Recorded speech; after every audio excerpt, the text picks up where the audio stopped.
Mark, and thank you for bringing us Kermit. Yay.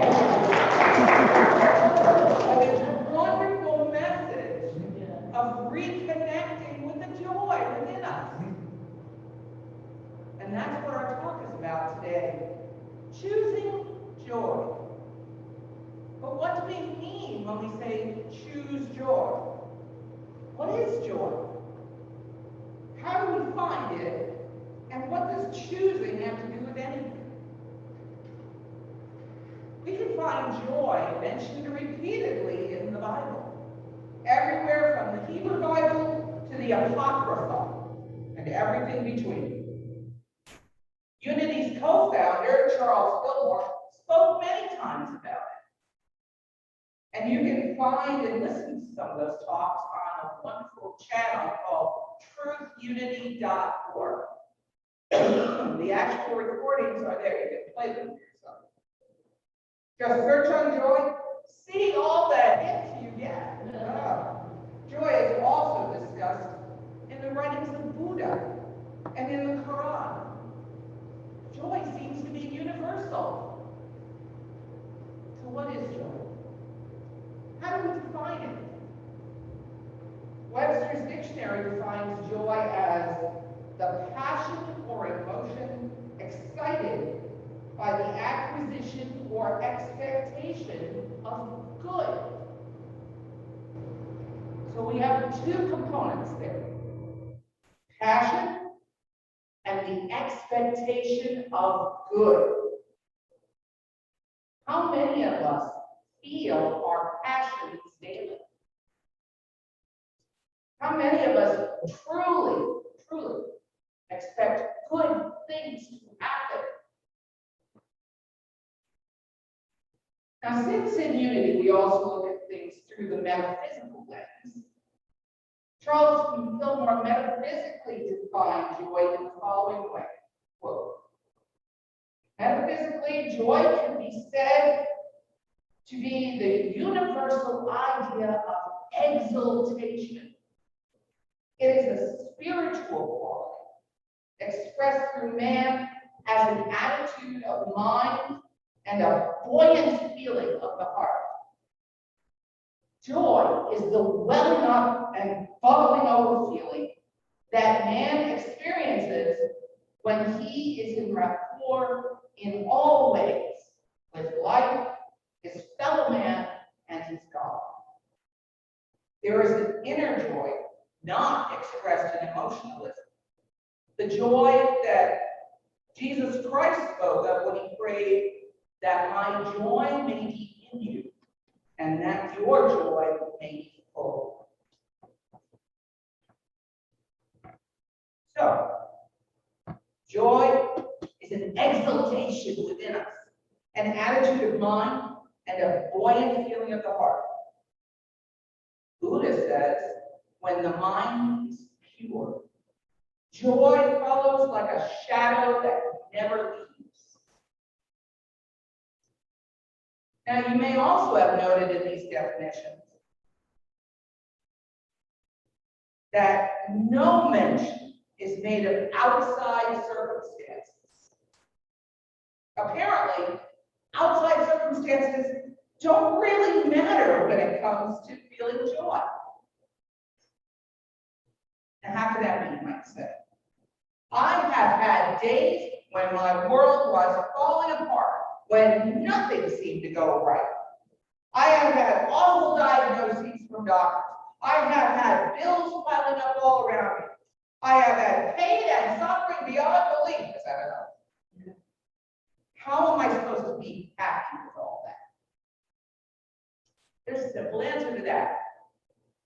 You're not. You're human. And this is the human experience.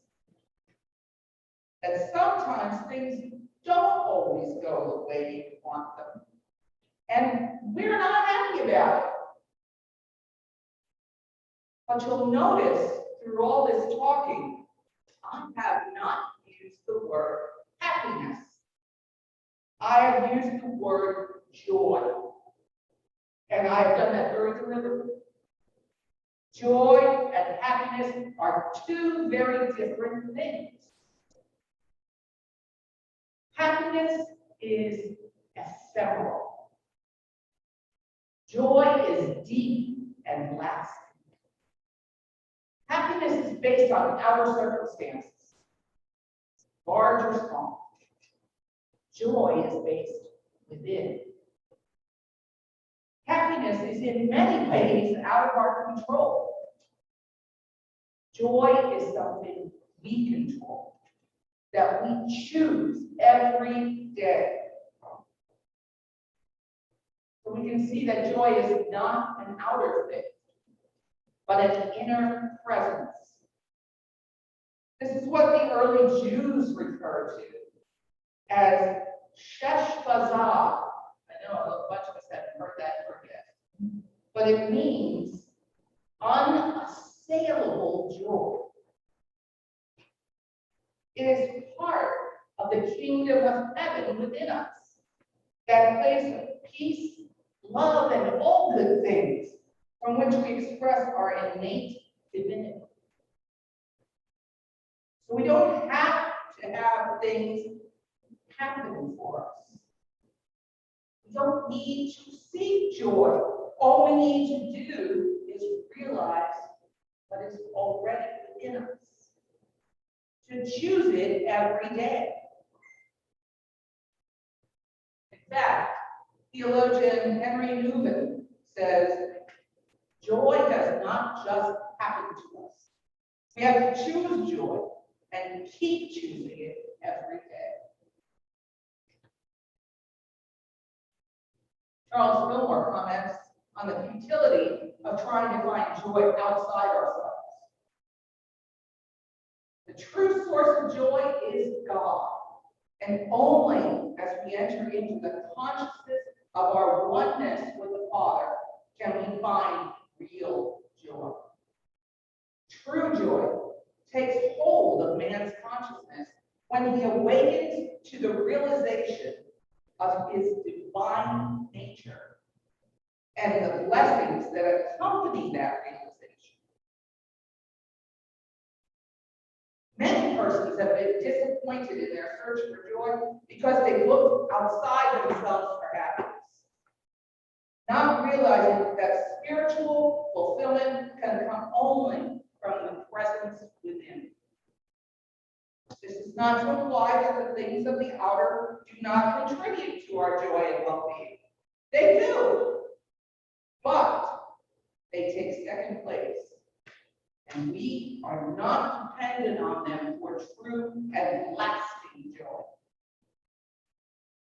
Joy cannot be found without, but comes from within, even though it will express itself through things and circumstances in the outer. The joy of the artist seeks expression on canvas, on marble, in music, in dance. The joy of the parent expresses in loving acts to the children. Yet in each, joy is not found by searching for it in the painting, the sculpture, the marble, the music, the dance, or the children, but by allowing the inner emotion of the individual to come forth through these avenues. The wise man is our Charles. So that we see joy is a daily choice we can make. In fact, in a recent group session I attended with Psychic Media, her advice to folks was often remarkably similar. Seek joy. Find joy. Choose joy.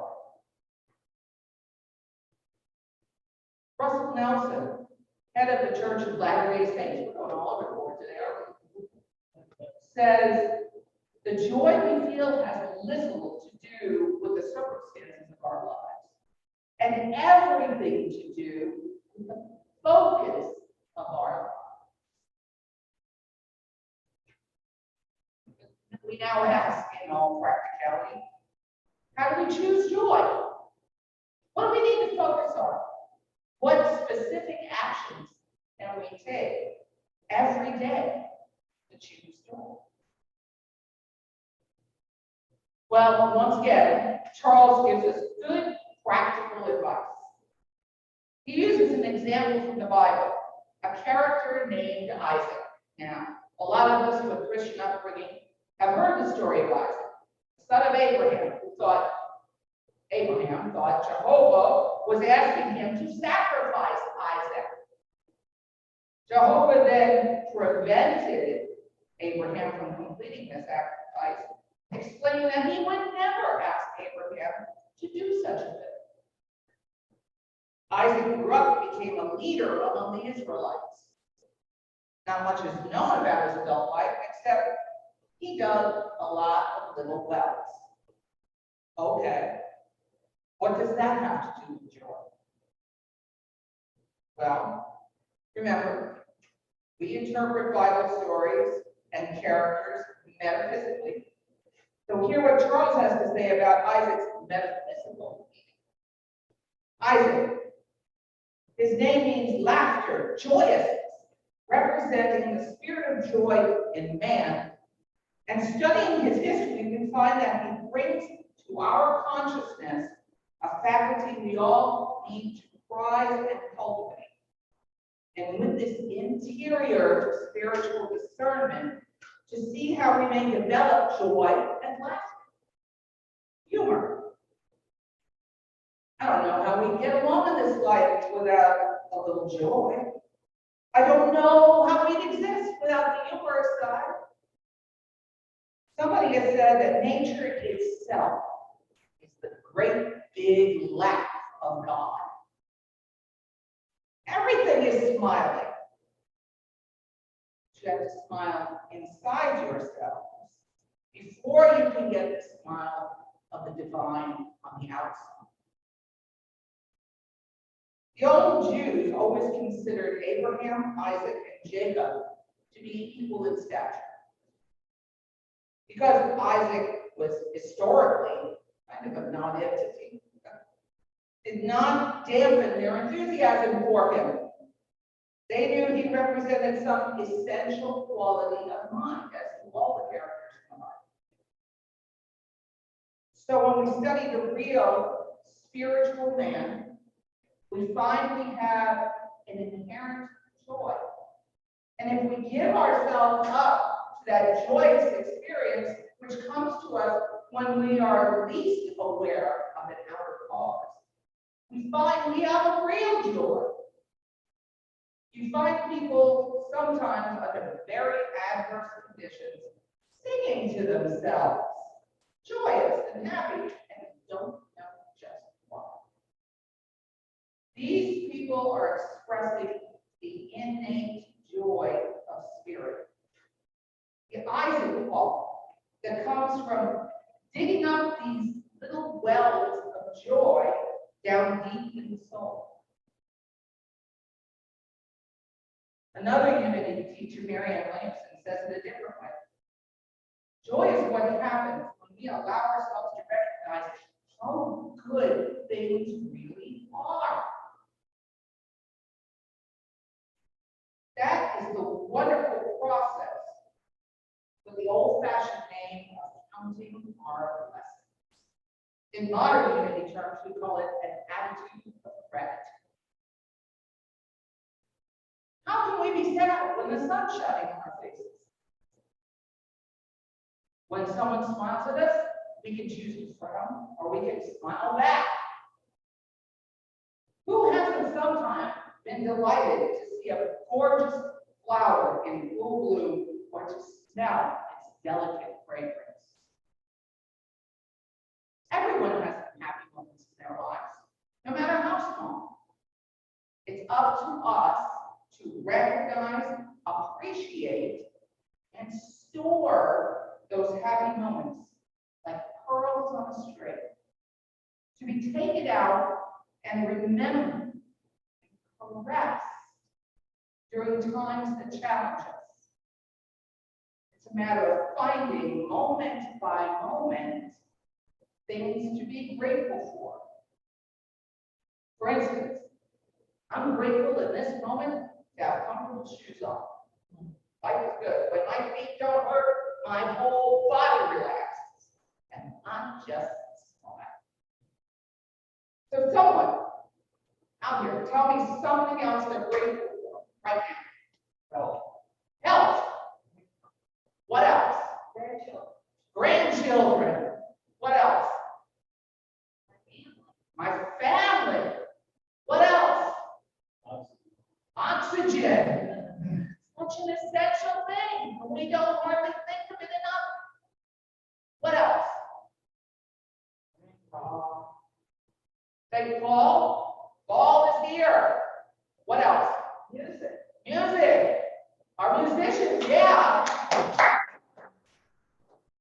What else? Unity of Bay City. Unity of Bay City, thank you.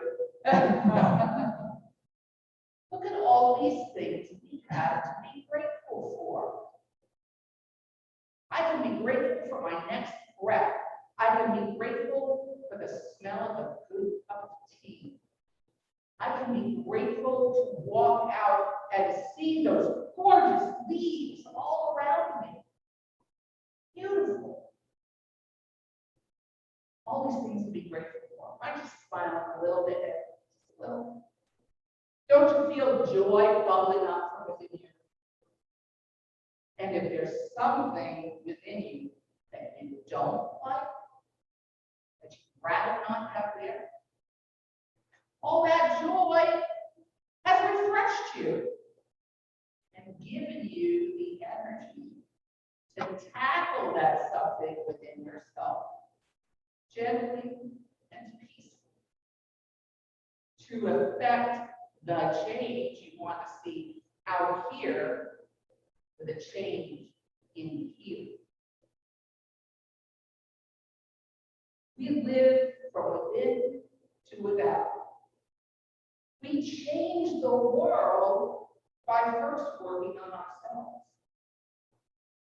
Our first, most important step is to realize the joy we already have and express it into the world. If we did nothing else, what a wonderful change that would be. So, your work for this week, find those little moments of joy and express them into the world. Even that much will be wonderful. Namaste.